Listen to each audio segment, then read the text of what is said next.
Okogyeabour Ocran or bench the Bokuntunkum Kantankanya na no jijim sasa na adoma ejina kwa ibretuo mu waba tenase na amansanti o Okogyeabour Ocran fashim mienko ene yehia no na matransi de na authority na atransi no. That's right. Kogu say muti asesa Edro bi anka dem badi aye di na ye kika na de no ana no eko beso ame enti authority na atransi no me say ye baka Kwanso dwumadi ya eye nimde wo anya betre ne ye de ko ampaduti hayi hwe na betre ode tete ho nanso hwe obaye no nimde na wo kire yen na dwen mu ade a senko obaye na nkoso ye de ketisi e nachi a ene ye basa wo hu ya na se otorem ne ye basa da bi ode kakrakra na ode kire yen sa se ne be ya yen so yebesua bibi de afrim enti eye yaba hayi ye so biara eye adesua nimde ene emra ye di adwuma ene ye bebobo ho na unu ahun so me bo abaso na so di mra no pa unu dia na yamia se nkofo bitimi ka se ye kwan papa na kwansi abaso ya na me so metwa because ye kwan papa kura ye ntwam emion se benkum nie nifrenie mifri kuma se pa na no kwasi ade ya kwan foforo kura ye se ye bie man all the way to Apedra Junction ye nchemu na na hu se omode ka bi ene nam so na wo ye kwan wie na odie na so anchem na kota anadwo a na Ghana no ye ya no ye jeja ye ho ye nsu nkrofo ye mfa nkrofo nkokot enti na niema nkoye wo Ghana no amono ne ebradi nyankopon se nkrofo wuwu ba hati enka city no anase municipality anase region no anase ministry no Jesus Christ ene na ema accountability Ghana Germany nka ene we dey on say ye nyina ye Ghana fo me ade me so be ka chem say Germany nka na be say me nim nyansa aprokuma egu nhirane mpo ene ye pa kuma kwaduoi na beso abrebra Okogyeabour Ocran offentem from denchembram a wo mene so no akokwa ampanyini sem awampampam mu je na ofriti kroti a na ne ho age afiafiem Okogyeabour Ocran waba tenase na amansanti o Okogyeabour Ocran fashim yenko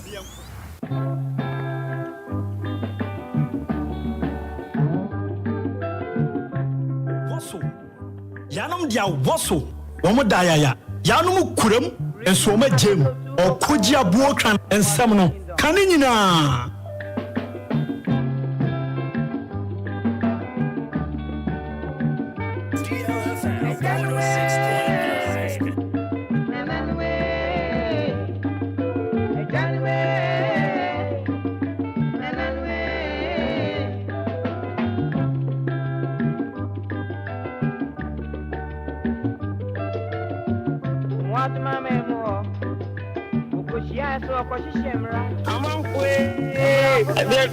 for contract, the answer for fire, the amount for dear, the amount for the buy, a piano the buy, or you for the buy, get to the buy, a corner the buy. Okogyeabour Ocran, you can access him, I can say him, after him, I'm a man for acting here, I move for better, and if you go over him, Papa for the lady, Okogyeabour Ocran winning. And no, and to find a black at Akasayana, Okogyeabour, we are from, Okogyeabour, who be at a radio, and only Radino Nancy and Oka Eviani and I do the swim in our account. Yamin Shah Okogyeabour. I'm crying, send me a prophet. Maybe I'm a quadius of mammy.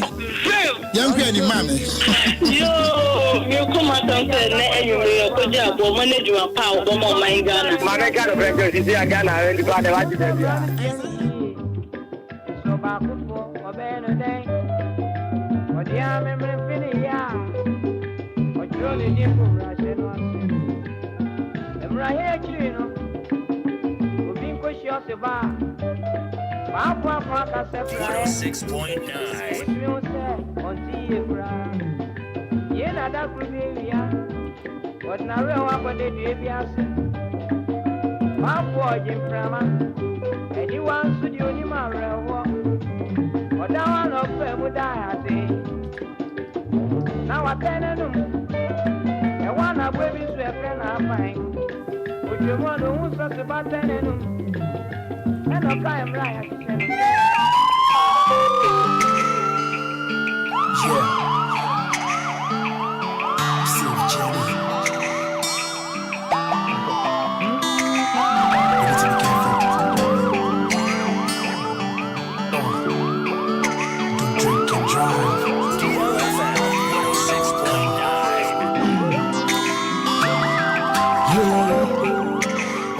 super pro.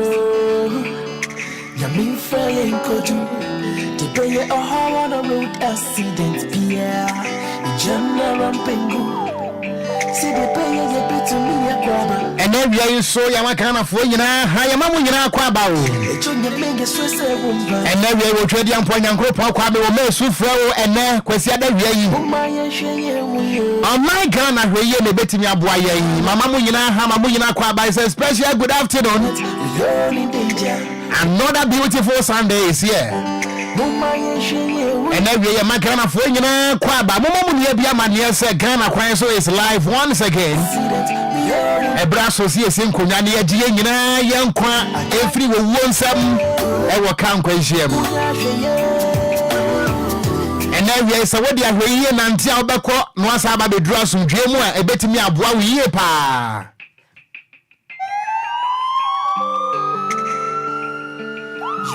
Say, Mete and you be say, and I'm a young more Ashemekakra. If you see it, my Ghana, the moment I'll bet to siren or a near Mammy. Ayo dasani anya dini kruyi. We buy in Facebook no eswa mema wakwaba no, but modern say won so be joining live on Facebook.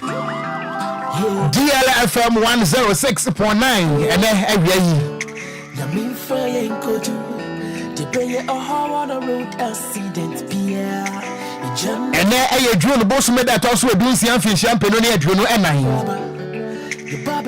Oshan can you be cry so Kwaba wa mama drew Ghana ni be cry and I no pay so Kwaba say see am no ka say en cry aye dia brano and say wo this year no wanti mama drew adia ba ko say nipa waso dia no pay wo ba ho mpa ye and say nyankopon wanyi wo mfra kwanhia nyina mu na so sampa ye no betima ye adwuma eye how careful you are. Eye send you see hwe ohusu ye send you see tutu wadnamo eno ntie na we yetiemu su fra badwemba ene eye dapon na ema ye papa nom ejanom a mo asase so nyina no ene dapon da de mamunti. I want to stand on this opportunity na me wish Ghana ewiase mrema nyina a special Father's Day. And then a gentleman da na and Father's Day no me sure say and then every will be a kind papa wo free say and then pepe a debia me papa cry say wo kwaba a wo hyenkani koku no Kwanso enunti enei abusua bitu wo mani benkum ehwe ni fa wo munya yanka wo mbenya wo bia fa ne say father yem papa me yesu ya wo hye no a special Father's Day. Then so was shankani on the wire. Say what my busia be ato. And we all know say memano papa fono we are the breadwinners of the house. Enti oshankani wukoku nwe enne enkwada no to womani a. Am say wo driver ni wo de wani age anopai wafa for papa. One wish no oh daddy me mama wodapa me mama Father's Day ana wokeka. Bisa wo say nipa na wuku ni papa no ono so nya dan. Ana ye wo papa bi nso asabre wotiase na emom ne manyina no ahyankafo akumwonom eno ti papa no wonam honom a wo beka se won hoyi enso awo na enso ahyankani ana amana dane bonini ana onam sase so eno ti na wie ye mpa ye nyina no ene se nyankopon won kan ye ho won fa ye nkodru asodwem medie de Okogyeabour Ocran Ghana Kwanso dwumedie nie. Every way as well we discharge our mandate as broadcasters without any political interference. Every way so I am farmer yosemo nyadwuma. Every way as well we don't talk in favor of any political party. Every way as well ya the Ghana anekasa. Every way so e Ghana mra na edi nkomo. Every way so afa ahohyemu bi.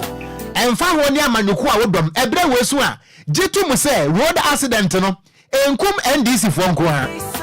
Eya wey me catch now say road accident no enkum NPP for nko ha. Ene eya wey me catch now say wako school, say unko school. Road accident no onsro baby a. Enu nti de me catch now one and say this is the time to showcase your patriotism as a Ghanaian, irrespective of your political color. Me did Okogyeabour. We are seated once again. Ghana Kwanso is live on Facebook. DLFM 106.9. If it is Abe Yakopimu say no more Ebebo from now till 15 o'clock, 17 o'clock GMT. And the Ghana Kwanso banner here. Say any day didn't care what join the feed in and young from so. We will hear the most explosive weekend talk show in Ghana. Ghana Kwanso. Our discussions are backed and taking reference from the laws of Mother Ghana.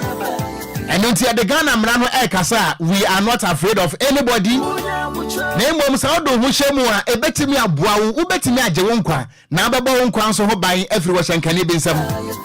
And then Nansa, which was Friday, Nambi wo Cape Coast. As at the time of 11 a.m., Nambi wo Cape Coast.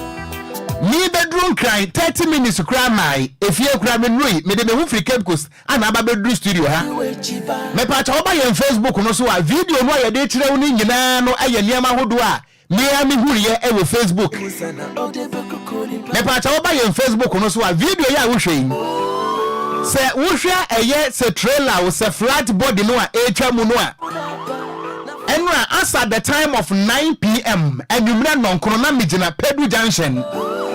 Now, more Cape Coast on Sono Pedu Junction. I keep saying, sir, it is the busiest part of Central Region because a nodal settlement. Woko wenima woko takrade, woko onifanso woko abra, woko kakomodo, woko benkumso woko siudu, woko kotokraba, woko tantri, woko ekwan enempotamo. And as I was I watching so a tresa would when yatrim, ewo eye mori mankesim anomabo. So Pedro Junction, it is one of the busiest area in Cape Coast. Me pacho your video now when se see and was over here. Ube who eye flat body no a tramuno. Me pacho wo, me pese me bisa Central Region. Me pese me bisa National Road Safety Authority for a one crime, especially the headquarters. Me pese me busa mo say enti Central Region more road safety e wo hono mo ana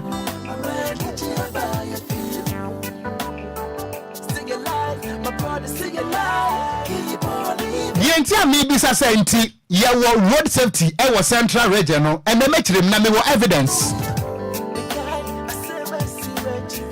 You see, on my Ghana we serve the country with the math service. Name yakume mupano to showcase our patriotism. It is zero. But we have gotten to a point as a country yampano krenti ajadu ye trada enye duabo. If you say you want to mean country say wo do my Ghana. Now wo my no my appointment letter say ye dwuma no ematima muni no asabi wo hianti. Na bra boy ye basa. Say nipa no bra no asade ni sika betua tax. Na wo bi she air condition mo say wo ye pani. Wo bi she air condition mo say wo no waji akatua. O man no man appointment letter at the end of the day. Say wo ka kire nipa no say wo pani ada na wadwuma nie na wo nye ya na ne buofu. Hwe o man mo yetie say wo say pani bi atai Ghana ni bia especially ye media for no ye de se ye be ka no kure no a. Say wo say pani bi tan sam tro ni a wo ka no kure a. Enye bibia ntia oni natam na mbom enokura wo kanti ana pani ne mpa na asem. Me pa cho wo flat body no a etwa mo Facebook no so wa no a. Me pa cho the first and then the second azol ni nyina no eni ho. Tai ni nyina paapai. Enso baby a wo twamwin. Baby a light no so no me pa cho eye Central Region. Eye Regional Police Command ana light no so ho no. Enti baby a kai ejina sesi no ka metimo na apake a wo ho ne side mirror ya esi hoi.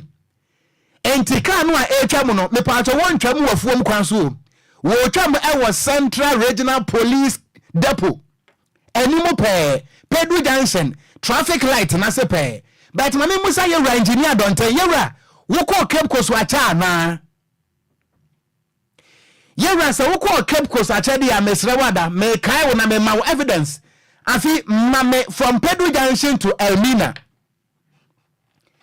na me nim dia me ba me ka no enne enti se me kasa enra enne chese na ne nansa me dai e wo Cape Coast wa me boa me de Elmina any Cape Coast between Elmina and Cape Coast me di hono mu video e betrawo ɛnna numre as at 11 p.m. na me nam saa kwan no so me nkɔpɛ bibia but na me pɛ evidence me pacha engineer donten wadaroma wo me tia wo ni road safety for na you qualify to be my father and you are my father and my uncle at the same time and then every me ma happy Father's Day yewra me bo di a enye ne bone kwan so a na emom sane ye beya adaachi bia no se yewo ana se ye obusuani bi ana se ye wadamfo bi ana Ghana ni ba bi eko yusu Cape Coast to Elmina kwan no a won ko wo kwan no so nti ana yewra me bo amane me pacha wo ba ye Facebook iso a enno nwumre asat 11 p.m. me sheda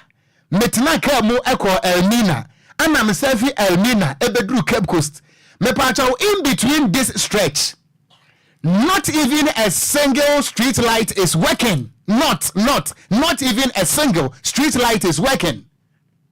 Engineer Dontain, street light ba ku pese mpo enye dwuma efiti Pedro Junction ekopim Elmina video ne da so no wo ba ye Facebook no so a na se wo de na kan se wo hunu panya wo so betimi atro bibi if you see something say something me hunu bibi na make bibi because ye mpanifo ne ka kire ye se road accident no any road safety no a collective work and until Okogyeabour de metima ye na meye wo Ghana ni so de na so betimi aye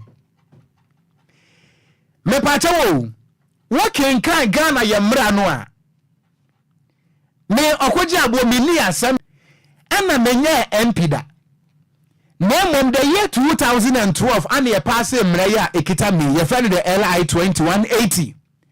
This is the latest amendment of our road safety and our road traffic laws. Me patrol regulation 195 of this law.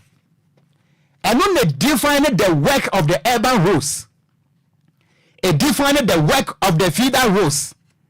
Now it defined the work of the Ghana Highway Authority. And I know, say, if it's Pedro Junction, Equa Elmina, no, it falls under the jurisdiction of the Ghana Highways Authority. Enti pani bia mfa saa kwan no so na dwoda ehun se saa kwan no street light enye dwuma nenso Ghana fo a wo mo mfimfim mantam etua light bill a ya twra hye mu se wonom entua some percentage ano so eye street light afi wada mamam videos me da se enti Ghana ni tua ni nyina awie a at the end of the day no wonam so mu enti dia mo hwe no me pacha wana ho video we so adaso no a Central Regional Minister me nimi din se Marigold Asan honorable many sound na mom we Regional Security Council chairperson we RECSEC chairperson me pacha ekwan ya wu ni sesie no afiam support ye ho adwuma me pacha ekwan ya mo hwe ni sesie no mo a monim agree memorial eko regional coordinating council where abakasa ekwafuom not even a single street light and so ahono mo ana mampani ekwa central regional wonam se minister bi efri ha na so okwa central regional wo ye dan obekwa regional coordinating council enti central regional minister honorable Marigold Asan Sal Hassan mi udi ne say Asano say Alasano I don't know mentimi am afache me honorable wo office yanim regional coordinating council animu traffic light ba ku say enya dwuma enso wo ye RECSEC chairperson you see Ghana wo mo ka say yes wo be ye security a anase wo be ye security chairperson anase chairman a mo adwin nyina ekosi Taliban Al-Qaeda mebua ene ISIS fo nko a me pa che wo se ohyenkani nam saade we so ekwan we so na street light ni so a as a regional security council chairperson this supposed to be your number one concern and when me shada me engage some drivers e wo Cape Coast o mo ka kire me say e bon numre 7 p.m. a wontimi nusu regional coordinating council road no as a driver or as a pedestrian wontimi nusu sa kwan we e free eye petrol one of the areas wo Cape Coast oko property FM no the area ne nyefa no eye petrol wontimi nusu this road enko agree memorial one either say we be meet an attack of this offense say I'm robbers say attack flow say you see me nam kwa so me patcho hear say the video ni sitie no ametika mu na me twa video way around 9 p.m. and to be bisa me say enti regional coordinating council regional coordinating council na street light ba ku say mpo nyadwuma. Then the regional minister come and tell Ghanaians the level of your integrity as a regional minister and of course as a regional coordinating council and the head of the security. Come and tell us. Say me kan say we ya mentan. Na mom woji aketua o man na etua woka. Na say wutin sem hunu we hu a then I don't understand your position as your regional council of security and then moji position no zero when it comes to performance. Now so Ghana mrei eshem eye hwan asede. Ehon no so e fall under the Cape Coast South. When a MC will Cape Coast South. Now Ghana hano yeah the position many people most of them they are square pegs in round holes because in the year 1945 there was a meeting in Geneva and you find the Geneva Convention on Road Safety. These are some of the things that we can want some say. Assemblies should make sure say street light and the traffic light ebe ye adwuma me pacho hwekwan we ya obi. Enya manwasam na meye. The people are very light in thinking. When we are gullible and they don't even know their right. And I'm taking advantage. And I'm saying, we do central regional. Me say the headquarters of Enquires, the headquarters of impunity and impudence. Nobody is asking them questions because when we say the people are gullible. Anyway, and you bedim komo ofia. And now your Father's Day. Now, first of all, I am proud to be a father, not just a father, but a responsible father. Now, my mentor, Engineer David Osafwa Dontain, Director General Road Safety. What for? Say, Bibi, I say, yeah, dear. The American na mebo amanie wadaroma. Na mentor Superintendent Alexander Kokwo MTTD, Director in charge of Research and Training, Education, Emma Ghana Police Service Superintendent Alexander Kokwo Obeng. Your friend is Slim Metro and then the program no me dedicate ama all the men in Ghana, especially those who are gallant members of Ghana Kwanso. Enti free ni kwechuru. Awo yekotokuturu man manche who happens to be a communication front member of the GPRTU and an astute member of Ghana Kwanso. Ni wadaroma ewia bibia bokode. Chairman Clement Ampedoso a national chairman Emma Bok Tanker Drivers Union. Chairman Pedonso me ma happy Father's Day. Na mentia minia penny Kennedy Nana Kodro Jemfi. They are all members of Ghana Kwanso, not just members, but notable ones of course. Menu amwa ye dwuma way from 2020 bepem enne. Enunti munyina no ye gina Kwanso. Nyama mo happy Father's Day. Mame enchia miame boss. Mira Francis Tufo, public relations officer Edema DVLA. Yewra minim say we utie pa. Yewra wonso medase me ma happy Father's Day. Yewra Francis Tufo, PRO Emma DVLA. Na mentia Mira Buzia, Chief Executive Officer Emma DVLA. Yewra wonso baby a wo bia no. Me ma happy Father's Day. Mamenka we say National Coordinator in charge of compliance and enforcement, Emma DVLA, National Coordinator, Mira Richard Kwesi Eya, and so Ewofia. Na Nedia Beba later. And also, Memano happy Father's Day. In fact, one more enye papa keke. One eye papa fua. They understand their roles being fathers. They are able fathers. And of course, me would ya minka. Me ma wonu nyina happy Father's Day. Mami Anchia Chief Inspector Tano retired. Chief Inspector Tano retired. Now were your former stations a year officer and as a station master ewo Airport MTTD. Now, one also he is part of Ghana Kwanso team. Mema yewra no so a happy Father's Day. Na maminko Cape Coast management Emma Manest Royal Hotel. Yeah, my manager Mr. Sami and Mr. Danzi and the entire staff. Yeah, man, so happy Father's Day. Me producer DJ Afiba or your father. I could say Bibia say dear. Also, me happy Father's Day. And to my director, my chief executive officer, Mejumeria, Charles Kojo Fusuda Lumba. Akra baby, I will say no. Me happy Father's Day. Roman father, Mechiao, me happy Father's Day. Hateman, and a woman canning na yetiamu. Now I have in the studio the only feminine among the masculine. Fam, Miriam, Apreku, Ewaha. And now what dear Bewram, dear no Shankani, Ewan upon de home, and son of Aquatinasti. Mammy Mo dear, and my wedding in Abatias here, Antines, Aquaba. Yeah, I think some mechanics say I'm running Abatias here. oh, yes.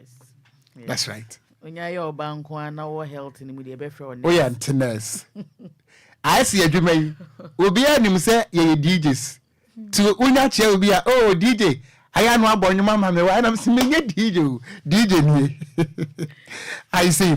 Auntie Abusia, Auntie Miriam Ewaha. One at the DLFM at least 15 minutes on health education to our drivers. Ye Ocean can you do on one upon the Enquiries when him and now what is theatre. A baby actually now the question before and then antennas waha. Our near bedin common when it comes to road safety. Was Shankani, dear necessary, ever upon the one sana, dear Bessiano Essie, Medasi. Namenko me right na mema Mira and Swakwaba.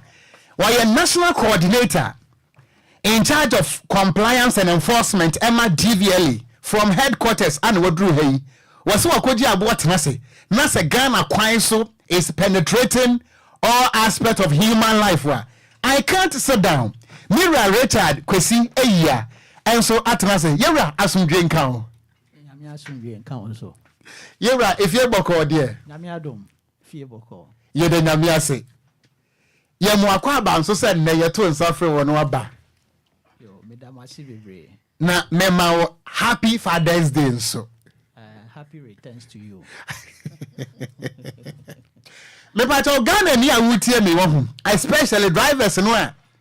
Ni pia bontia question as DVL ni answer na mo to amamie no mesra mo boa mo questions ni nyina no ena me de na bremo enti wo no awutie no wo so ye potential host for a program no boa wo question no question be na wo hia DVL fo a anka wo be pese obebisa me pato me de no every headquarters ana ba bedru ha enu nti woti hey he is a whole institution and woti hey enti boabo questions ni nyina no me be ma no akwaba na afei mene no bedi nkomo kakra de aka no mejem na afei wone no adi nkomo wo ye oshankani a emisa me question no bisa wono fise wono ana wo firi hono moba me de osuboni yohani wose we de mintimi monesu de obobo nesu ne ba na mom ma me 15 minutes na me ne antenes eni nkomo ene wo shankani tewaso be our health issues be a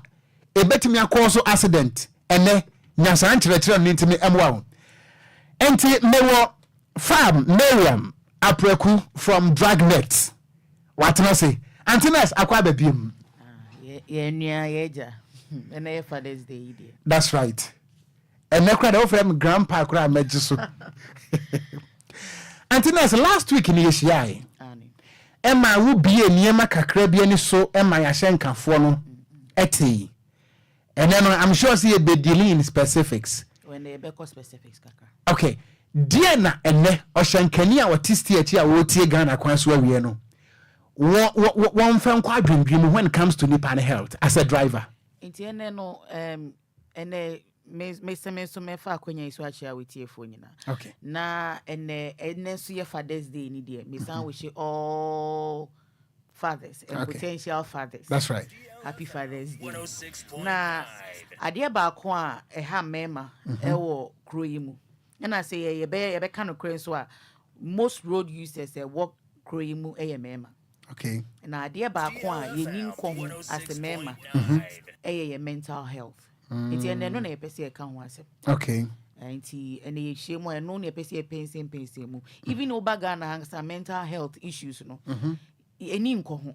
And some point aside they call a mema category in the crown poacher say any crown cry because emotionally no a man at or many calm emotions more and sana a mema the any cry they draw mema and I'm say a pese de biano many bema but make us say and now some pese much less and we a memeninti that's one part a mon person bedia to more say a woman a problem about and really mental health no and no pese can once enti say obi e mental problem one.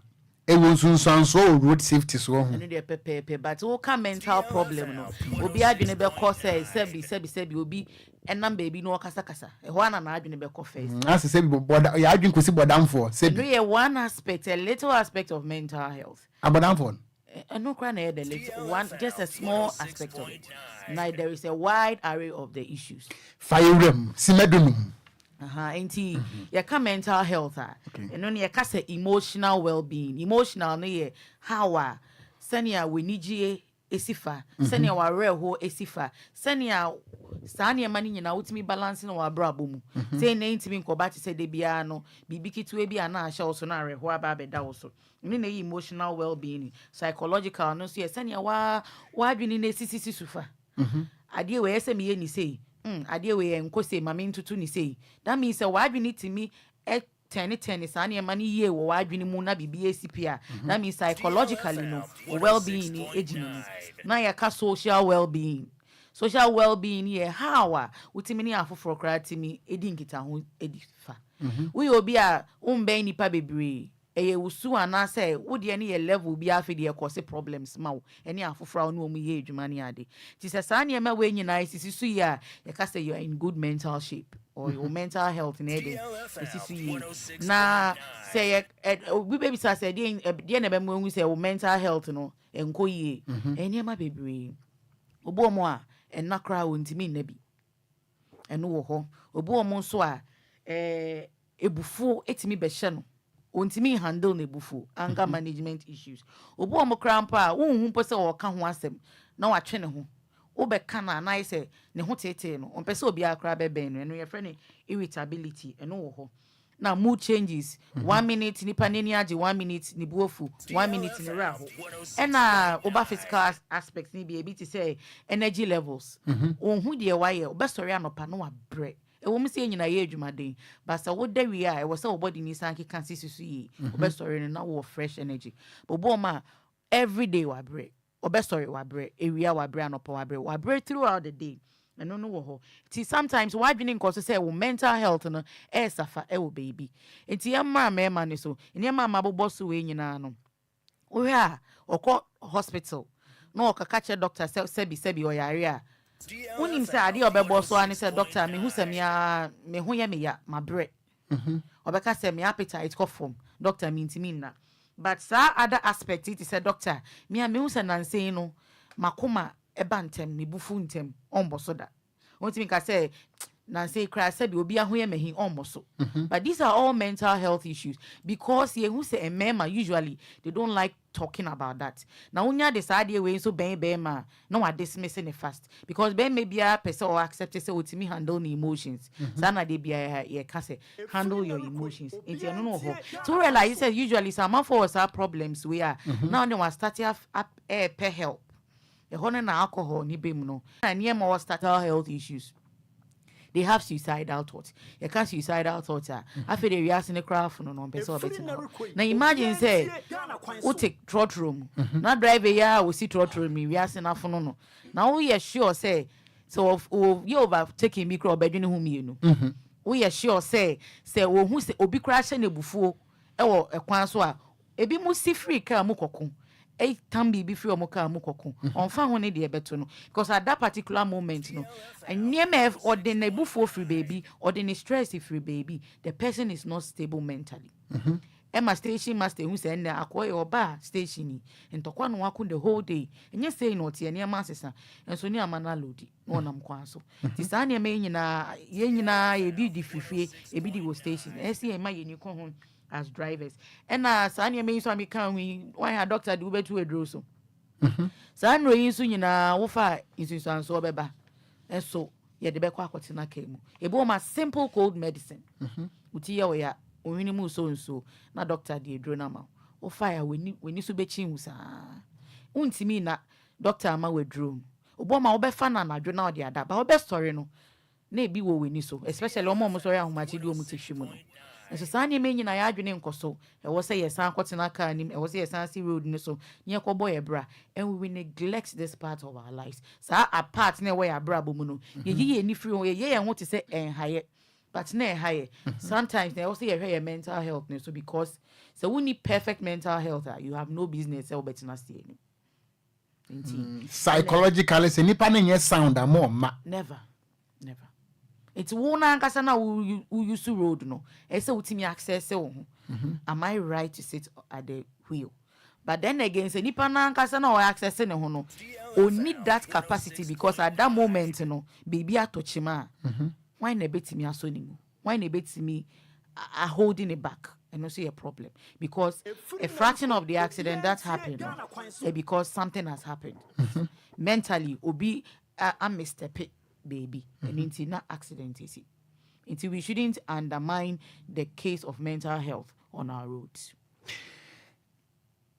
Abusiango ba yen Facebook no eswa wo question bi a pese ubisa ubetima ye driver ni ubetimi aye obia question bi a pese ubisa no because me kai say accident BC ewo achem chichire last 2 years 2022 and per driver ni dey owi any 3 other passengers mate ni survive ye yene no di nkomo no kan say emra wo mokwa kwafa ka no wofia no pa no na ne master ene ne yere ku wofie so what the ntokwa no efri efia no de betena stie na chi enti was say along the line or no as mate ne kra catch the driver and say master so na say bufo ne too much ayem pake but mate ne no woni anu nti otenam na de esi ye no esi ye so Antiness mami musa I hope say onye offended when I describe you as Antiness. Oh, no, we are used to it.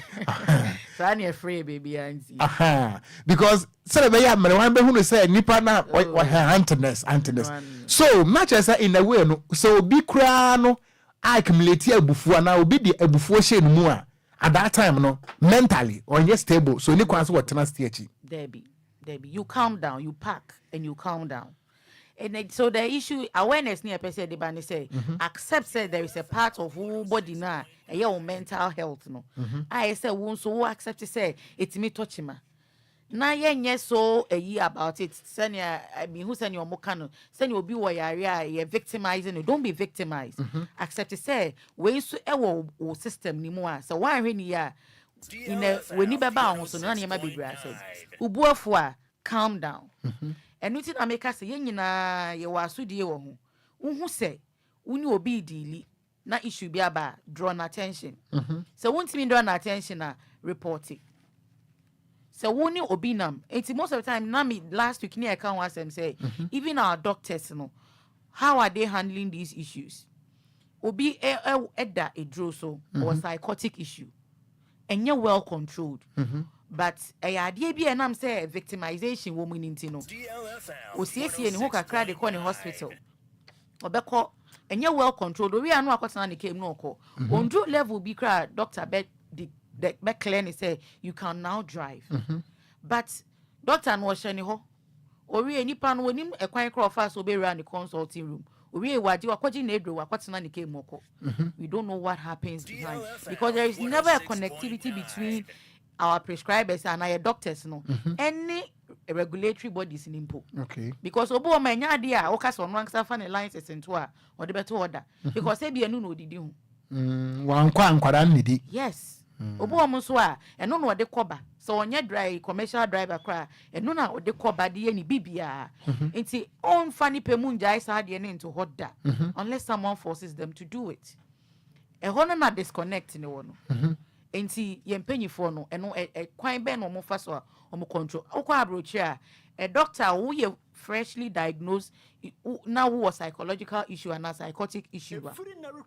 especially a friend be schizophrenia and no kasa ohun niema niema ohun no ohun bi aha enti na ho no doctor obe hu no obe diagnosing at that point no eye nhye say or relay some info ni mo DMV ho no eye mo motor vehicular authority no ho no and they suspend that person's license so doctor nansa be clear no and as a we obi mpo na what that issue na na say one kasa one fa voluntarily anko tender o license mo na asemusi a jailable offense that is not happening here. The disconnect is there and it's wide and it's causing problems. I see. So you're trying to say road accident no you will a be so a free driver a be free pedestrian and you will passenger one also mentally unstable and also know how do that contribute to road accident. So we talked about can suicidal thoughts no one say obi o ma ne dia o pese sebi on pese obetina wi asibi e kwa pese o ni say obekwa akogina kwan finfin na car bono so driver ya alert no oti ne car enim na niema we sipa na ya adwene nkoso unhu de be na nipa na ohun se car ne ba na obechu su de ohwe ai bia driver car we na medina enim no moti esi kwan enim ti driver no will try and make an effort so obey dey obeswerve no and in that effort no accidents occur and people might die. Passenger to me betina car mu oba oni mate ni ebetimi akontokwa driver ne be distracted yen nyina ye hu bi da ebu ma obey wa adwen say na 10 persons inti no omoko sa na sometimes enyama bebre techi it's not always about ebu ma ansesa na afa na ni so na overcharging na issues bi ebufo no weni ma hu de ebesi na tensions are high because mental health ni na bi ni say so we are faced with stressful situations obetimi control the situation and control yourself this obi di na ebufo kra about so if so we perfect mental health wo kra wutimi deduce hu say baby ade yi free be ni pay I say ebufo na ode ba na minim ye nti kra ode ebufo ba me so sa enti wo bo say wo betwe wo akwa akire kakra ba ko ba so obi attention ye high afedi wo be hu na mate buafu na amanfo ototo omo nsa e wo car mu and so not driver koso ye dey drive at that particular moment me hu bi bebre me ti car ni ntokwesi ka driver kra njina car onjina no so tian ni mate and no tian passengers no at that particular moment anything can happen. Tensions are rising and fight will occur na fe de we ni beba on so na bibia kwahwe bibim ye wo passenger bi kura no a ebufo ni timi ba na okoboa driver na chinchim steer. Yes. Ebisi wala pass woman sorry ya no se ne nyina ebewu abom enti senkanye guy bi a wote beside the driver no anka woman ni free back seat abechinchim sia ne sese wan finance sama no so answers my mbisa psychologically no eba ne say ya we be can say education no as to how many drivers listening to this education no family free mono role ben no to play. The role that they have is the reporting role. No Crane says asudie no especially nipa bisa no the family na omunya first hand effect. First hand effect ni say omo na omo beje hu sunsun so omo na omo taaje ne first omo nso na omo hu ne ntem. Enti say sa nipa na ntu hu anamo and report it to the nearest police station kra emi ya nso sa nipa ni mu a ebeye issue. Say wutimi eso webusuani ni mu because one ha enyo onye obi kra no kopra ne keke no accept me pra no. We need to come in. And sometimes these decisions no they are hard decisions to make. So be accept say ni pay and aminue me wo fast or problem. So we need to stop this person. And ayana eyedin kakra. But say one ya in the end no ebekwa akofa asema bro. Amanfo pra amanfo ema in the end they are jailed. Me busuani sebi me busuani what this mental we issue or your driver ni me am a person me report am ahoin. And I make her say the laws are not there. I'm yet to see those laws. But my main kind regulation 115 of the LI 2118 amount. And because all kind regulation 115 of the LI 2118 was it molesting or obstructing a driver? Was it a person in a motor vehicle shall not obstruct, harass or molest the person driving the motor vehicle whilst the motor vehicle is in motion? So far 195 regulations, you know, the casa ever when it comes to harassing the driver whilst the vehicle is in motion. So hano you better I think that means the drivers are very aware because senior make a on me who's situations ni be for trotro nan to question because my full a long distance a free oboase ba akra e man to question musa you do the nearest police spot no and no muyi ni panema police. So that means I think the drivers are aware because say what can you see and mama adwene about to say that aspects no because I think the drivers enemy because obe catch or say master say want na sia me you want my police obe din kai kra frɛ obe man nipa is or friend be frɛ so oduru ho na no me yi na ma no me hu about 2 times. So that means the drivers and also is almost insist because in the end they also protect other passengers no omu nyina hye wonsa because as a you will be the first person to investigate. It also was so they say passenger be misbehaving in a way whether say they need the hole or they need the hole, but at that particular moment why you need me say a bit obstructing or driving no any sense of directness or road in so there then you have the right to turn the person to the police. Then you more handle that issue now also what we are going to so that means it's allowed. Auntie Miriam, mame imbusa say your driver ni bi nso a minimara say anger for me part of mental instability fine but uncontrolled anger. Okay, so you will be a honmo a before naba you nim say nipa we or sound person what you saying a before naba ontimi control no ho saa nipa no what take him as a driver.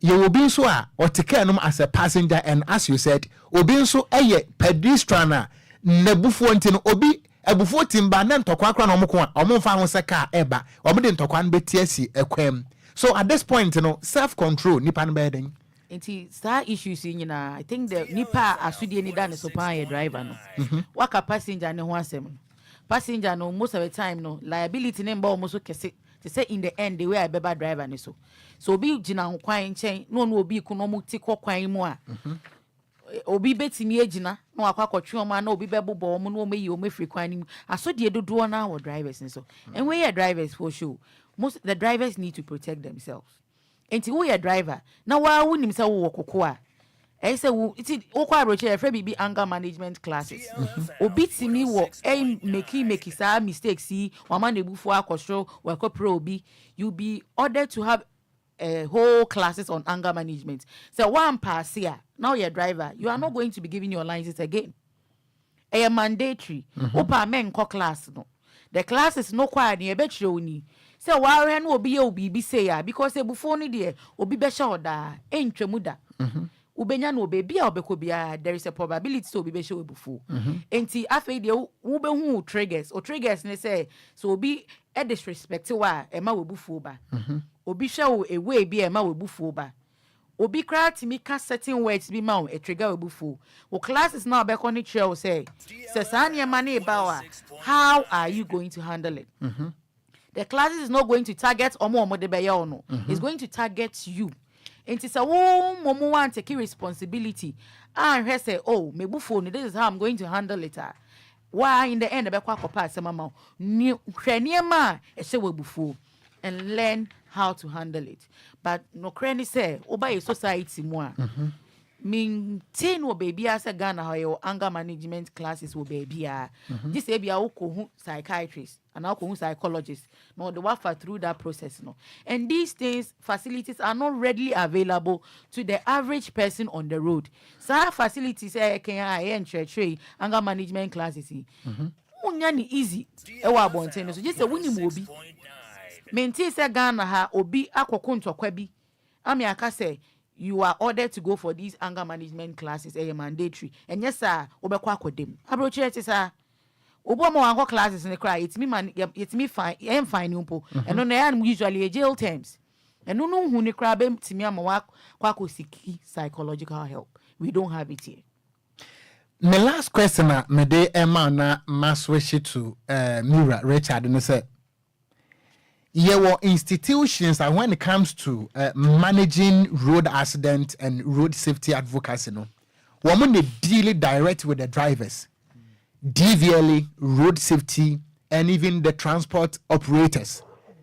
Would be recommended as a health practitioner? These institutions say. One more added to their operations with the drivers are now with this education. So these they can directly talk with the mental health authority. They have lots of facilitators. Say workshops be crown on drivers at the various places they are very convenient because say nim obi pote where braboma or anger problems. Say be make anger problems obi beba uchim. That means yenim. But on say idea we all are not equipped. Yenim knowledge na ebetimi kra the address no. And there are people who are here training omo. And there are plenty at the mental health authority. And most of them are civil servants. Contacting mental health authority now. They will be able to help you. Na sa ankrofo no say one person cry na mo be sending say a branch here say one kwankwa sa classes where station we won't see hebio and na say adwuma we won't see me bio. Okay. And you force these people with letters from doctors and our recommendations be and they will seek the help. Send ya make no yen tampo nti and so nye available my yesa. And how many people no me already say because na baby no waka na kume munsem me ka say me obeka say makume munsem hu ni po say any mental health issues and yema e mani yemu hyehye no menye be me bia na be available say obeka ka sansem no po a stranger hu ni say wade ni kuku munsem to abonten. Okay. Say material si ade we na misuro pa say to me a ni bibia be say e be den say be ma obeka sa because Mema no we want to omo person omo yet say omo ye dey sebi macho kakra omo person obi a be hu that side of them, the emotional side of them, omo side na omo ye soft no omo person obi a be hu. But I think say sir in sections here okay you know if they really want to help omo mema na omo various sectors na they should also encourage them say omo seek mental help. Okay. Antines medas se ne wo ba ye bet wa ban so nkoi ebusia ye ne ye Auntie Miriam Apreku from Dragnet ana enumre ye ne no ahia mu a wo de afasa health talks no emono. I think so your driver ni going forward no we besuya how to control your anger, how to control your emotions. Obi be she wo bufo wo ka mu a how I will be dealing with that person na enkofa kwansia emma wawa hanti mibia homa no a wone no ebedi nkomo at the same time. Na chairman Clement Ampedun so atena se we national chairman Emma Bok Tanker Drivers Union. Chairman asumdwe nka ho. Okon enka nso. Chairman watade ye de bo wode a na usisa bonten a. Ma hode kokra. Chairman kwaba. Ye ni okon. So bibia boko de. Chairman nyame adom na me ma happy Father's Day pa. Okon me da se. Say onsu ye father. Say me suasua. You know about that. Me be nyina me monitor no okon. That's right. From Amasama to best 1 o'clock time am dey do. E kwan na na say yakoka bibia obi be for say e bia bibi bet yenya betra ha de ne wo say e ka no ye beka ye kan ti me be na me monitor na e me den so say yaja yenya DVL ni so wa hanti. That's right. Enti na we potential host o. Oh ya de be pimpim. Question me busa na me bra na so busa bi. Ya de be pimpim because road where ti aye twa no and also o chere ne mani so. That's right. Also chere ne mani so ti no me wa botre man. That's right. Enti driver say wutie no na wie ya wutie Ghana kwai so a your Facebook no is fully activated. We betime do message afa ho abra yen say want me and control abufo na say wuti stay echi a wunye road worthy dabi wo car no de e betime aye 2024 na emom one kasa driving and why didn't that trim minty when you road worthy. Yera Richard Kwesi a national coordinator, Emma Enforcement and Compliance Unit of the DVLA. Yera Asumdien Count. Nyamia Asumdien Council. Wadama, Mamma Samu Aqua baby. Yo, Major so. Yede Yamia say. Yera Yashia when area dear and Commando Dawson, you better to Nasrani Abasa because over here, Mrea Day and Nimia from a year from Regulation 6. Regulation 47 nedia complete etwaswa car registration na wo jampia edru 47 wakacho say production of driver's license wo gremu ba bedru 31 no upgrading of class now kokodru regulation 158 was set the power to inspect, impound and prohibit the use of motor vehicle. Yewra compliance and enforcement unit of the DVLA. Brofone so adwuma ba na moye yo meda sibebri na say in there aye Father's Day no. That's right. Answer me ko nchechemu no me pese obema me kwan kakra na me chechia e kwan da ho penifo bi e kwan da ho say ye nyankopon oboye so no no ye ja. That's right.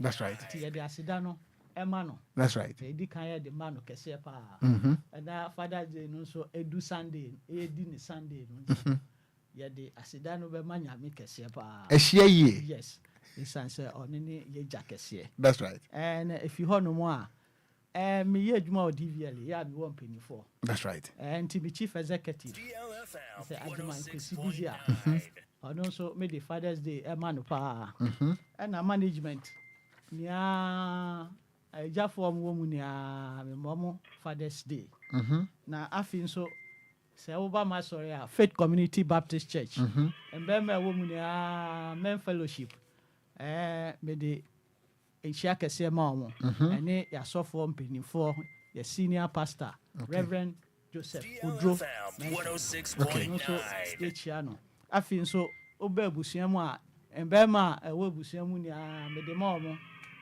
ya community ni me de ma omo wa wo host me so me de ma o me da say na o chief executive so me de ma no okay na wo mo a mo tutu kwan embema wo wiase ni ya de Father's Day ema omo nyame nhira ye ni amen amen DLFM 106.9 meko masem so say obo compliance and enforcement emrano edemaye no 2012. That's right. And now was say DVLA Kaba DVLA there were two departments wrong department operations. Okay. Yeah, omonene VIR. Ka VIR vehicle inspection and registration. CCR director of that no Mr. Addison. Michiano no so pa. And wo DTTL. And also driver testing training and licenses. Almost so almost share licenses and honeyama. But 2012 ye de embrane buy no. Okay. Okay, send out kind no. Regulation 158. Yeah, ebema DVLA akwenja say I was say yenso yetumi kokwan so. Na yakobwa na road safety den edimu. Ewo kwan so.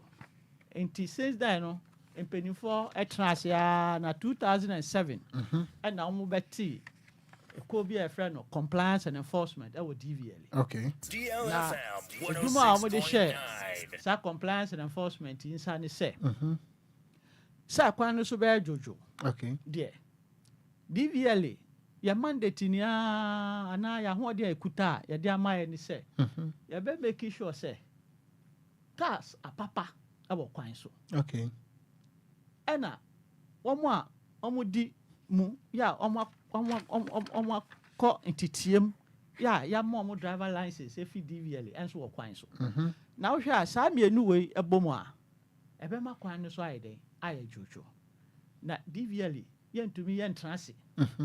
Na yenhwa se o kwan no so ayede aye jojo. Age se yekọ. Na yekọ a esan se ye na ye de mra na hye yensa se ye ma kwan so 106.9 ansana ye be ma o document ana paper say wo o car we papa no e wo say o car no components ni nia ye hwe if you say ndade ene fidie ene ye adwuma nti I say ye hwe say ni nia ye den papa okay ansa na ya ma ko kwan nti ansa na de paper no be ma wo no na hwe say sa wo nema we nia edimu okay na se edimu a na ya better office na ye de ama wo no age say afia baako ana 6 months ansa na obetumi asan ba ye hobium ne ahwe wo okay na within 6 months na de ama wo no na se ubi bi kosai a na wo de car no so wo de nama na che se eyemfom so obetumi ayeden o makwan no so enye den enye jojo inti se compliance and enforcement ya wo kwan no so a ye hwe se o ubeji roadworthiness no o car no da so papa na wo de ko okay inti compliance and enforcement ne wo se ubeji o roadworthy no o ties are na egu ase na papa 3 months time I share no o ties na we o ties are ready a adan na wo trans na o ties we DLFM because when you say o ties are we a ebetumi ama wenya accident nti I say wo ye dia wo sesa no but so wo ma yen ba na ebe ka sure say o tie ya wo de na nkwa so na we a ene na che say emra no ma ye kwan bi a ye betumi ya force na wasesa tie no okay nti na wo so ye dia wo sesa tie no okay so e ba kwan so ya wa licenses so licenses ni fa kaka but busu mienu bia no be renew besi sorry enfie mienu bia be renewal no yeah na a kwan so no enfie miansa be ya renewal na chese woni na da ho say o pese wundi bone because say that kope ena o license na apa ho a o license na enye adwuma enti so di nya accident a insurance kra entua because who need license okay despite the car no fully insured because say insurance no kra no answer be ma insurance no ono de oje insurance no but say BBC a ya ono be ma osika ni bia e wo so hwehwem say ono okaka no kra no na okita license ana and the car no so kra na edimu o krata DLFM 106.9 enti say who say uni krata and say na wu na wafom mra no enti ade na metua woka enti implication bebre ya dia ewo enu nti na yakokwan so a ye hwe sa niam wo na niam bebre o no a that's right but say mama mura musa ne me pese yesi sudua ma drivers ne tiase ye say yemfa ne say me ye driver ni me car no e insurance ye be car no say in general terms no e roadworthy ba me driver ni na me de car na no mini driver's license a menya accident ya e ho asem kan be den wo ho e ho asem kan be den pa because so hwe mbra ni mu a o se obi a o de car be 90 bia no e wo se wo license no e ye valid okay. e valid ni say nkrata mu no bibia e ye pe e good so na wo de asonde nti wo si wo de wonye ni a mbra na ka no na che se wo de wo nka mo kaka no DLFM 106.9 nti wo de oye ne kese pa na oye de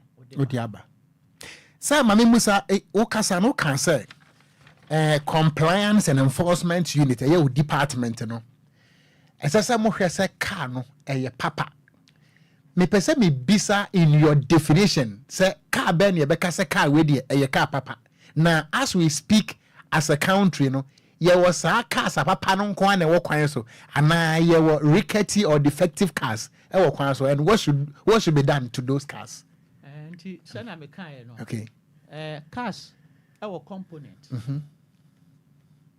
parts but in shishemu ne will be a friend checklist okay ya shishe nti sa oba eno na officer no vehicle examiner no o hweso no de ahwew okay samba jano aben microphone kakra ma o de ahwew nti sa oba na checklist ne say hwɛ car ne brakes Okay.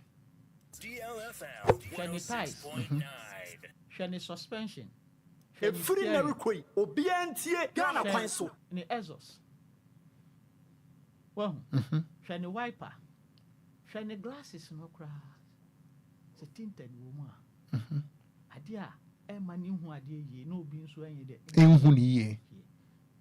wahu na hwɛ ne light ne indicators directional indicators hwɛ nti checklist no ɛbobɔ nneɛma no nyinaa nso officer no ɛbɛhwɛ saa nneɛma no nyinaa na ɔhwɛ ne nyinaa nso na sɛ ne nyinaa yɛ pɛpɛ a ansa na wahu ka sɛ o car no ɛyɛ dɛn ɛyɛ papa nti fɛkɔ sɛnea maame na ɛsikaeɛ no sɛ obi adwene mu kasa bi o n'adwene mu ka no kakra ɔkɔ hospital a yɛwɔ test a yɛbɛma no ayɛ dɛn akɔyɛ saa test no ɛyɛ process Okay. ebi wɔ a wonyɛ test baako pɛ bɛyɛ 10 ɛfiri sɛ doctor no wɔ nneɛma bi checklist a ɔhwɛ so na ɔde woka sɛ yareɛ wei na ɛha me a ɔhwɛ no so na ɔde ayɛ dɛn ɔde akyɛw nti car no nso ɛyɛ saa nti vehicle examiner no ɛnim nneɛma a ɔbɛhwɛ Asana wakasa car bi. Eye papa. but so officer no anhwɛ saa checklist no so na ɔbu n'ani gu so na ɔyɛ bibi foforɔ a ɔno nso ɛyɛ sɛ yɛtwe na so ɛbɛyɛ Say at what point ana officer bi bebu n'ani agu so na whatsoever from the due diligence aye bibia any kwasan ko when it comes to inspecting the car no. So nneɛma factors nso bebree wɔ hɔ nom a Okay. yɛ consider Okay. ebi wɔ hɔ nom a na work overload ɛwɔ ne so ɛbɛtumi ama na ebi anyɛ sɛ wahyɛ da na wabu n'ani agu so but pressure ɛwɔ ne so nti ebi a ɔhwɛ mmienu mmiɛnsa asikɔ fine ɛbɛtumi aba ne saa Okay. yes ɛno nso wɔ hɔ sɛ yɛka papa no na yɛka bɔne nso ɛka ho Sure. nti once ɔmo yɛ nipa no definitely ɔmo bɛyɛ ɛdɛ mfomsoɔ but ɔmo yɛ mfomsoɔ a obi wɔ hɔ a ɔno nso ɛwɔ hɔ a ɔtumi ɛkyɛke sɛ saa car wei a yɛyɛ wieɛ no car no ɛyɛ dɛn ɛyɛ papa saa na car no koraa yɛ dɛn akɔ Okay. nti sɛ wokɔ yɛ PVTS yɛ private garage no a wɔmo inspect cars wɔ hɔ nom no a wohu sɛ garage no nyinaa ɔmo yɛ ɔmo de awie a officer so yɛ a ɔbɛsign ɛyɛ roadworthy no ɔno nso ɛhwɛ sɛ car no biribiara yɛ fine saa na wayɛ dɛn Amwako. I see. And in a whole, no, this is the work and the mandate of your unit, compliance and enforcement unit. Me will question be one of my panel members ebisa me last week, but me ka so ba me busa na obusa say yeah wakas and kitinkiti bi ohon mo a wo mutime de call for this inspection. But Diana Mobeye, Saka Sakesi and trailer tanker no, how do you do that inspections for them to know say car no a roadworthy? Sana kumbusame. Good.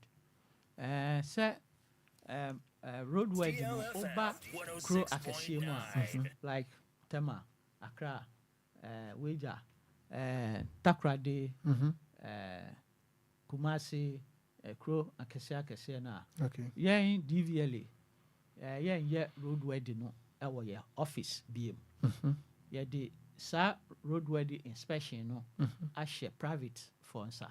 Nti wohwɛ a Accra nim sɛ wokɔ Dɔme wobɛhu Vito wɔ hɔ. Okay. Wokɔ Oyibi wobɛhu Bensan wɔ hɔ.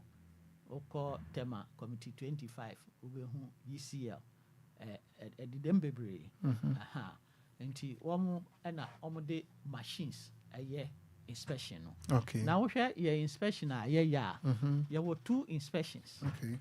Baako physical inspections.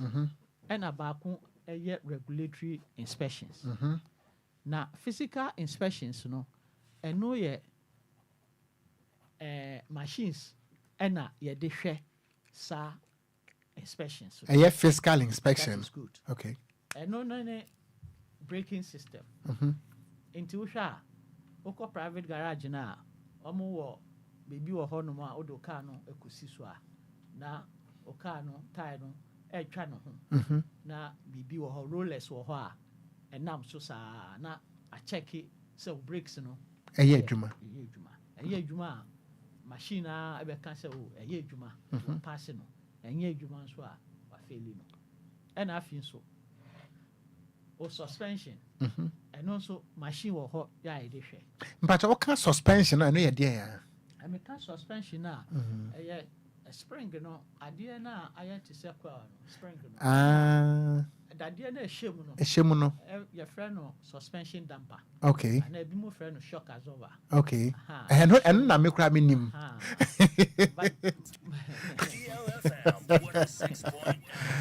cars nketewa no ɛyi su saa na cars akɛseɛ no bi but ebi wɔ hɔ a ɔmo wɔ air suspension mframa te sɛ STC buses no ɔmo yi su mframa ɛna ɔmo ayɛ no te sɛ balloon okay ɛna woba cars akɛseɛ no bi a te sɛ tanker ne wei na ɔmo yi su leaf springs leaf springs no ayɛ dadeɛ a ɔmo ahyehyɛ no ɛdɛ asɛ ɛmɛrwa no kansa ayɛ sɛ ntaabo ɛdeda so saa but ɔmo kuta U-boat a ɛpom ɛno ɛma ne nyinaa wɔ n'adwuma a that's right ɛyɛ good but ne nyinaa no adwuma a ɛyɛ ne sɛ sɛ wobɔ potholes mu a ɛmma car no ɛnhyɛki ɛma car mu no ɛyɛ stable sɛ ɔ suspension papa a na wobɔ potholes mu a wobɛhu sɛ ɛbɛbɔ baako pɛ na ɛgyina na ɛkɔ but sɛ ɛnyɛ a ɛbɛda de saa ɛbɛbobɔ hɔ saa ɛba ne saa no a wo driver no wonni control a wobɛto car no ato akyi no nti ɛyɛ very very risky sɛ suspension ɛnyɛ a ɛyɛ very bad I see failure nti ɛno na go through physical inspection machines no ɛna ɛde hwɛ okay ɛyɛ baako 6 steering steering no nso a use no ɛno nso yɛhwɛ yɛde machine ɛna ɛde hwɛ ɛna wo tires no nso ɛno nso yɛde machines ɛna ɛhwɛ wo smoke exhaust smoke ɛyi wosie no a ɛfiw car no to na ɛba no ɛno nso yɛhwɛ ɛyɛ machine wotumi mfa w'ani saa ɛnhwɛ ɛna headlight no ɛno nso wohia paa na ebia dako yɛbɛba headlight no that's right yes mmara no kyerɛ sɛ sɛ wokuta headlight a ɛwɔ sɛ headlight no ɛnyɛ 4 2 ɛwɔ anim no 2 hu sɛ car no wɔ hɔ a na kanea round 1 and square 1 baako wɔ right baako wɔ left ɛno a wɔ hɔ no wobɛtumi asan nya 2 fork lights sɛ ɛbɛbɔ aseɛ anaa ɛbɛbɔ soro regulation 65 good nti o car na anim ni ɛwɔ sɛ light ɛna wɔ hɔ sɛ obi twi car ɛsɛ sɛ nipa no make sure sɛ ne car no anim no cars light ɛwɔ cars n'anim no ɛmoro 4 that is regulation 65 okay okay nti sɛ wode car no kɔ a yɛbɛhwɛ ni nia na ɛnya 4 na 4 no nso no nia ɛyɛ main one no ɛno na yɛ check nti wode yɛde headlamp beam tester yɛde a test nti saa 6 yɛ a mebobɔ so nia no ɛyɛ machine ɛna yɛde hwɛ nti saa hɔnom no yɛde ama private garage for no okay ɛyɛ physical inspection no okay yes sir ɔmo benye scan ɔmo de atoto machines no na ɔmo ayɛ okay ɛna regulatory yɛba regulatory na ɛhɔnom no utumi de o physical ɛyi o visual checking no ɛbɛm te sɛ for instance o wiper blade ɛyɛ na wiper blade wohu ne ketekete nso ɛho hia paa sɛ yɛdu nsu tobri na woni wiper ɛha adwen pɔpɔpɔpɔpɔ ɛhɔ na wobɛhu sɛ saa na wiper blade ɛho hia okay na wiper blade no ɛwe sɛ ɛwe a ɛntumi mpipa nsuo nti ɛno sɛ no ɛhia sɛ wobɛuse machine asa woahu sɛ wiper blade na ayɛ dɛ okay wode w'ani kora bɛtumi hu sɛ ade wei deɛ awe so ɛna o headlight ɛnso a ɛno nso obi bɛhu sɛ headlight wei ɛnso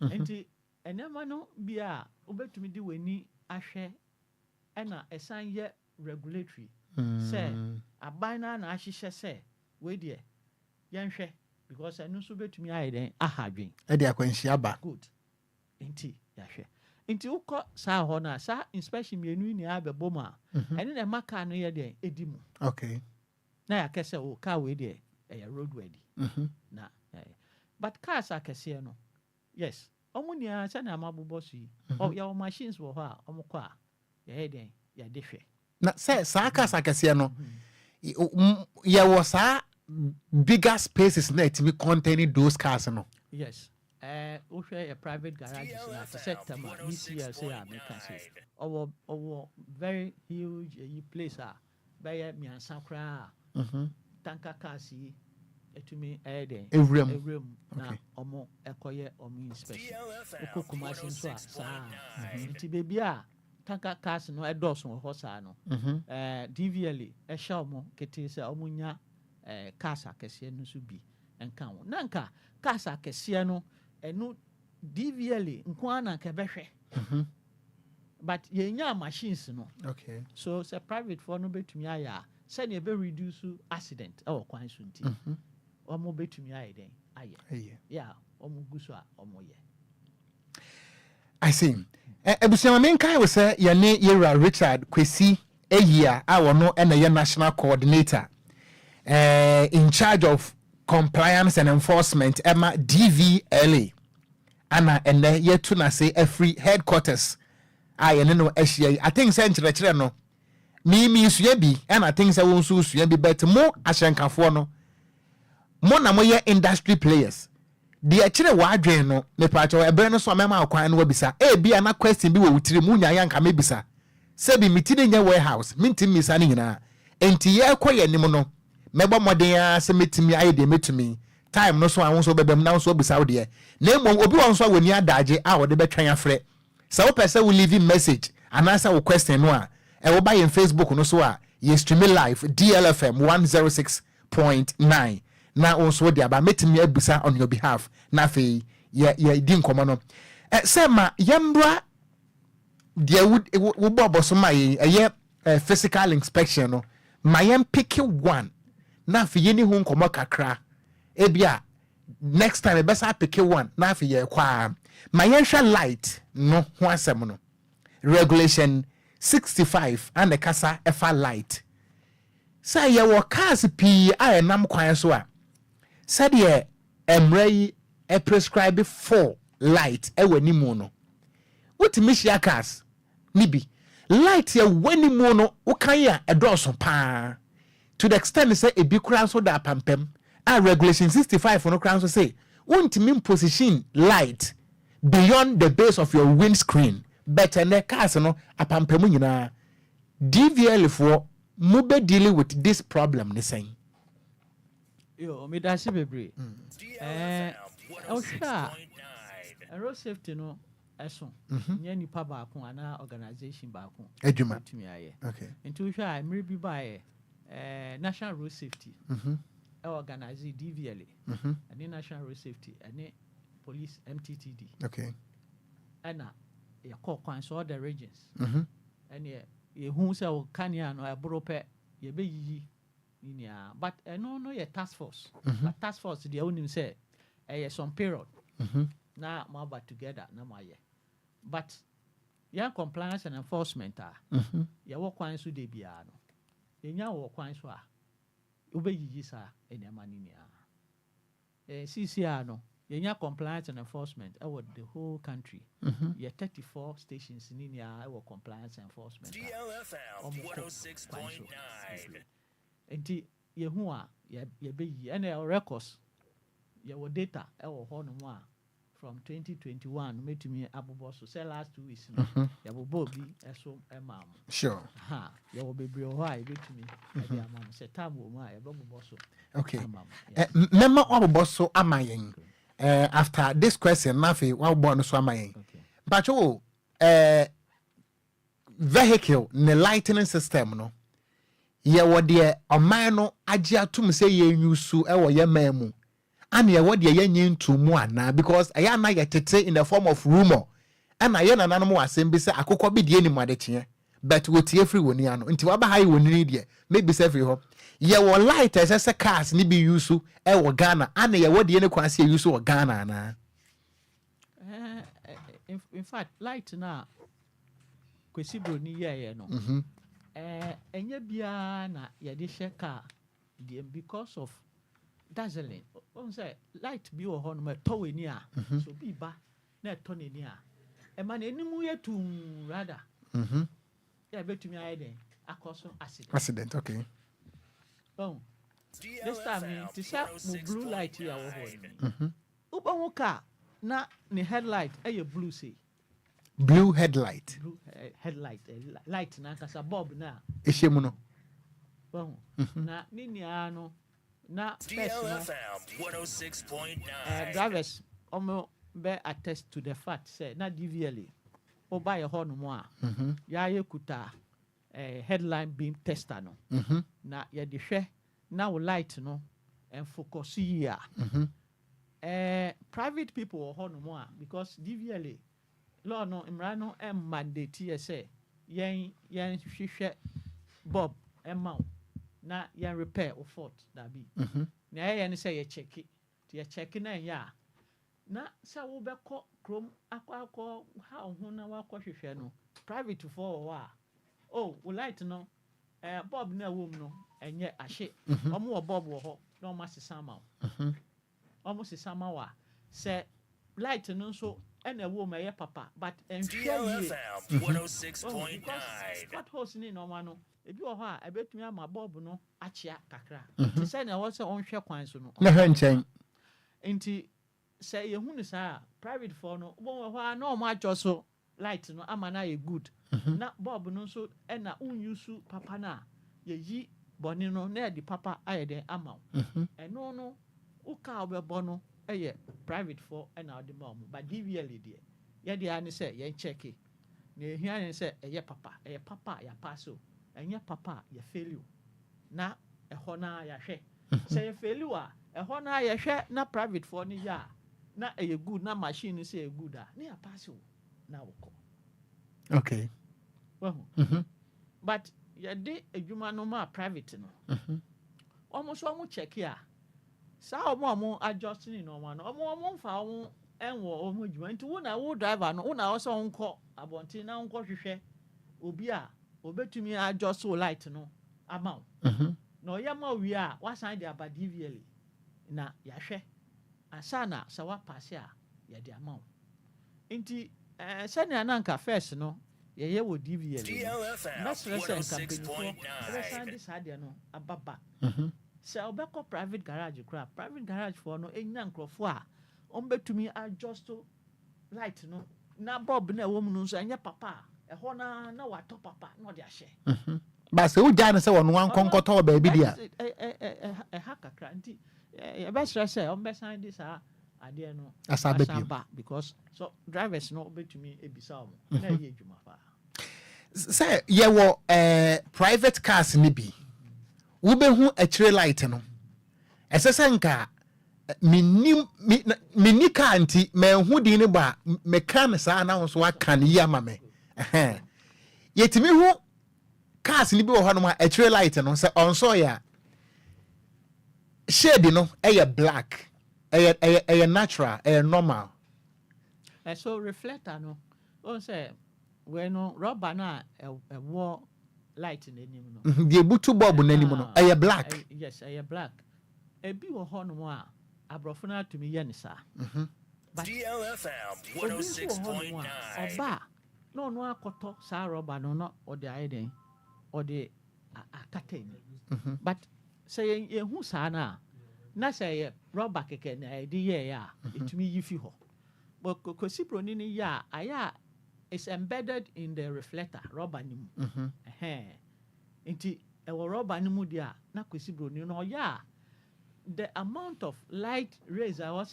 MPA no ɛyɛ tuntum wɔ but ɛbɛtumi ayɛ den ama naba but sɛ ɛyɛ normal rubber ɛna wakɔtɔ na ɔde ahyɛ hɔ no mu a ɛno ɛni measurement biara nti ɛha adwen because ɛma light no sɛnea ɛwɔ sɛ ɛnreflect no and reflect sir. Nti di odi na chikura no so a wo okay. Because who say you know ho nia reflector, a reflector. Say light no so a obi nso light to so a be man na reflect back. But now they abo no enye reflector and to me reflect back e mo nipa no ehun say light cry then e wo.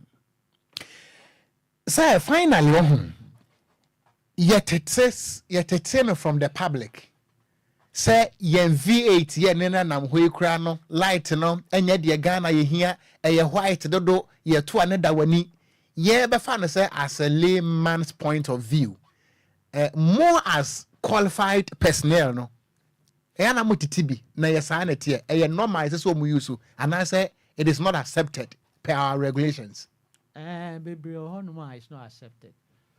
Yeah, V8 I can see. Yes, Bob no mo use no ebi wo honuma eni Kwanso mo use. At the same time. Yes. Who say DLFM 106.9 like we use ni nia wa grading ni nia. Oh, wa grading ni nia nti say wo ko use different one ya eni mremu a anche say but obi wo ho a obeka say o nia kwesibro ni de man so use no embright ye inti ono epe ne bright pa but okuya ne sanso a na ne a ono so oba no so no hard driver for but se me use ne wo mbrem na wo so use ne wo mbrem na ye ni aye hia obehu se ni ne a eye fine na ho aye kama na obia apart from that no so mpo no headlight na wo ho no se wo so a ye wo dim and ye wo high and ye wo parking miansa se wa parking na untu car no ya obi be hu se car si ho no no o so parking na e so light no so kitwa bi nti obi ba obi hu se bibi wo ho okay na ha dwen ana unam so a efiri na rekoi unam so a uso dim bebi a wo a cars wo bebre uso dim na ne oba no so aso dim to be say driving fair because also dim now so dim a ema environment ni ya fine a obehu ade na so wehu ade no bia akọ okay but o call long distance na car bia mbae ehwa yesu too so high now they call but immediately a who say car bi ba no so dim no so who say car bi so ba no so dim na mo bonsa ho wi a car bia mbae a obi aso high na mo come baby but obi hu say obi aso dim na obi aso high apart from high no so no obi hu say light ni bebre hu baby especially big tankers no ye ni aye tu kwan ye hu bi awo kwan so enti eno so e ha dwen pa car na ba animal light bebre ana tanker cars na kasa omo baako bi a wo soro a ani do omo so a DLFM 106.9 anya easy kra but all can say no etiefo no ebadwen say the powers are in your hands but you are lamenting with the vulnerable so today na mo say so tina compliance and enforcement okay na o hwa ya nso ya wo challenge ayemo no with numbers okay so ni aye ni say tanker drivers ya come ho eno mo kasa tema ya ko eno mo kasa ya ko terminus STC VIP eno mo nia okay ya kwa ya catch-up because one kasa nso no ha omo ha omo chairman te hanti obeya no ha omo nti because of that no ya catch-up so okay so who ka bia ya hu na faka no man ye den e maye okay o de yi ka no man pe na fe maye okay o de maye a ya be suspend the car no ya suspending the roadway di no na ya mano SMS information say o car no problem o hunti bra office na ya rectify ma enti sa oba na ya hwe na light no be bra na ya yiyi bi if you enti o mo so o mo bo aye say mono I say yeah na yeah fighting for road accident okay but say said you can say with me engage tanker for him cars your doors cars light your doors when you you've already made it in your session say V8 no do one no Accra so I'm light no any prescribed one say you so Ghana omo dey omo so sani American say san hyehyɛ na ɛwɔ DVL na so be road way first ye road way no okay san hyehyɛ kro na no enko the PVTS no so sani obi the V8 ɛkɔ hɔ no a ɔmo check it na say light na enye papa ya nke so onko no onko sisa na onko no onko ye eno anu na say ho no ma na asisa man ama no no oko tiano nipa no ntimi nkonko tu emfa wo fronche that is good and a compliance and enforcement okay so ya wo ho no mo a DLFM 106.9 na say na make numbers light there anajo na ye adwuma wo ho enti say ye so ye ma ya hoden na ye betumi akokwan so enyimre ahode no mu hia free ho say ahode no mu hia free hen ahode ni de e never ni do so ni ni aso ye sikasem so no say na make no mate wa say obeye anajo adwuma yen ya anajo say numbers no you are talking about a human force and then the equipment and all the logistics and all those things. Wow. So say you be kwa mema some few minutes to appeal to the authorities. Yes. Say ampasa Ghana pesi akutia road accident. Ada na obesuma soja ni say won call war front. Na one man bullet, one man two. Obeda ye adwuma no. So ye beba ho and na ya share regulation 47. The law gives powers to the DVLA to do this insurance check on the road and other things. Enti say mama wonum nsuo na menye U10 mra. Na fe enkomo no aye de pam. Enti me pacho me di nka ka say wo no a wutie yen say Ghana ni no. Wo so ye potential host ene anwumre wo question bia fa DVL fo ho a. Bisa yewra Richard Kwesie ya e ma ya free say woti hoi Osakita oversight responsibilities other departments of the DVL because when it comes to enforcement and compliance, you know, where a whole institution and what on. Enti odo message ni ba making kind at the amount. Me hunu Genevieve Kujem me hunu message Alex Osei ankuma message wa ha any other few people so message e wa ha. Chairman Pedway. Okon. Chairman Sumdie nkan. Okon nkan so. Me nimwada yewra wunua na tiwa nim no. Aye. That's right. Abomode. Me say na wo so ye potential host. Question bi apese obusa no. Busa yewra man ne ko. Okon. Chairman. Me da ase. Me nua na akire me say adwuma na oye pani wo. That's right. Ena wakasa nyansane abotrem. On say Okon yedi kama me chia me panimfo bi ansa. O ma je so. Aye. Matra CD mechia boss MD. Boss MD we there. Okon na ye rent dan. Okay, yeah. Na boss for rent a dan. The whole boss na am rent obi fie anaso obi dan a wasi. Ba MD we be no se no. Wasi abrosan ya toa so 6 or 8. Uduru ho a. Masa. Enti wa magana ye ka ye bo no. Eswat. Because I don't know $100. But for her scar and the hands I don't know. No, me the best be. Okon. Baby abo sem di obia mechiano. Why are there? Yeah, man, happy Father's Day. Aye, me man, happy Father's Day. And on your bonnet chido, a friend Josiah. Josiah so baby obia no. Also, why are there? Me man, happy Father's Day. Okay. And I'm a chia mia me majaru. And also so ye tanka for Kaira na back a friend majaru. I JK ahiadomi. Watch the can jai low. On also why are there? On say man happy Father's Day. And I may be cockrand there, me the tanker drivers in the theatre. Tanker drivers in our year and manum. Hey ma. enti tanker driver bia baby a obia no ai okwana me boa tanker driver bia baby a obia ma happy Father's Day because ya yire ani ya ma ani abusua said the anti Miriam see ai enti tanker driver see there ya de ya yire ni ya ma tanker driver bia obia metia me nua omeri ono so onkoko me man happy Father's Day oko me da ase yo me ba me bra panino na samu a okan no so wa ma me hu se oyobi a odi